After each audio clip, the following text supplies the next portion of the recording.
Hello and welcome back. Today I have a custom T-Bird to restore. I picked this up a couple years ago for less than $10 at a Hot Wheels show. Expect to pay around $15 to $20 for one in the same condition on eBay. It's covered in paint chips and flea bites, but overall it's in great shape, so let's take it apart.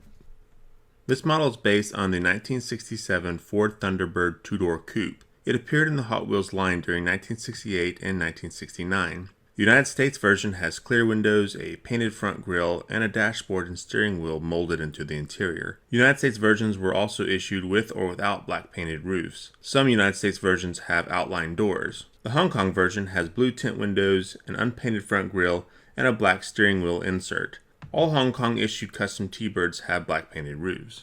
After removing the paint, we can get a good look at the zinc plating that was under the paint. The places that the paint chipped, the zinc corroded. These are the darker splotches you see all over the car. The roof looks terrible even though the black paint on top is mostly intact. Luckily I'll be painting it black to hide all these imperfections. To remove all of this, I used my electro-polishing setup. It is the least aggressive method I have found to remove the oxidation without harming the zinc plating.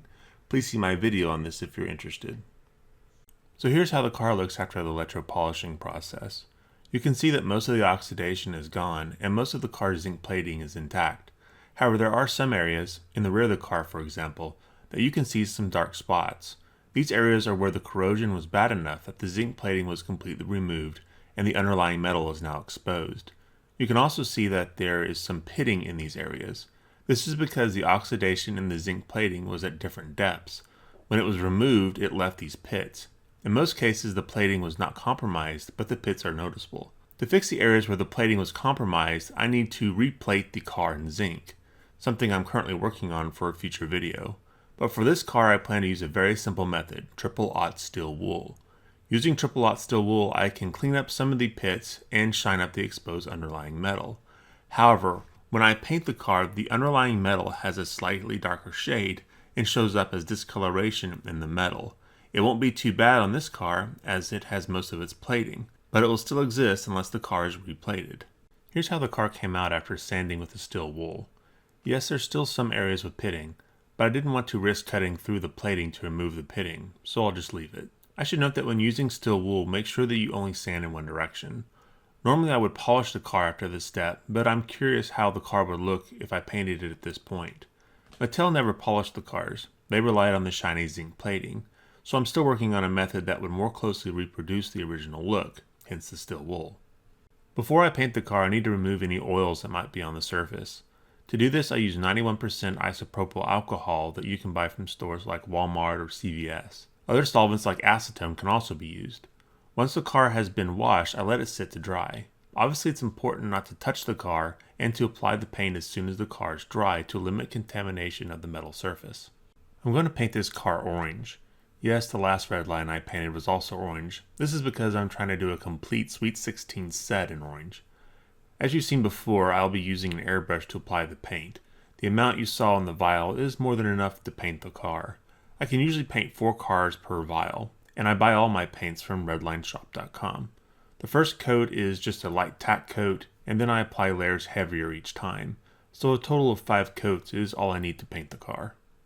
Here's how the paint looked after it cured for about a week. It's not necessary to let the car cure for a week, a day or two is all it needs, but I've been busy. Overall it looks pretty good, ignoring the roof of course, as I'll fix that later. The next step will be to polish the paint. I have a video dedicated on how this is done and what to buy if you're interested. Polishing your paint removes issues such as orange peel and dust that might have landed on the surface as the paint cured. Here you can see how the paint looks after polishing. Remember, the trick to polishing is to stay away from edges and details such as door handles, 2 things this car doesn't have much of. So if you're looking to give Redline restoration a try, this is a good car to train on, especially for paint polishing. Now it's time to paint the vinyl roof. I'll start by masking off the roof with model masking tape and then cover the rest of the body with green frog tape. I'll leave a link to the tape I use in the video description. The paint I'll be using is a special black vinyl paint from the Redline shop. This paint has some sort of medium in it that gives the paint a texture that resembles the paint that Mattel used. It's not a perfect match as the paint seems to be a much darker black. However, it's close enough that most non-experts won't notice. It's applied with an airbrush, and I find that I get best results by going with lots of light coats. Dry time between coats is about 3 minutes. After the paint has been applied, I need to remove the masking tape while the paint is still wet. This is to prevent the paint from peeling up with the tape. Using masking tape is its own art. High quality tape helps a lot. Using an airbrush is also much more forgiving, as the layer it applies is much thinner than, say, a spray can. The direction you peel the tape off is also important. I'm by no means a master, but feel I can get reasonable results. If you have any good masking tape tips, please leave them below, both for me and others. Now it's time to start focusing on the base. The first thing I will do is see if any of the wheels are salvageable. In this case, they're all pretty beat up. If this was a US car, you could attempt to pull them off. However, this is a Hong Kong car, and they're known to have issues with the bearing coming off when you try to pull off the wheel. So I always cut the wheels off a Hong Kong car. If you pull the bearing off, the axle assembly is ruined, and you'll have to scavenge one from another car. I never risk it and just cut the wheels off. After I cut the wheels off, I'll electro-polish the base to remove the oxidation and then use some rubbing compound and a toothbrush to give it a little more polish and to remove any dark residue left by the electro-polishing setup. For the taillight, I'll be using a red Sharpie. I apply several coats with the Sharpie until I get the dark red I desire. Next, I need to put on new wheels.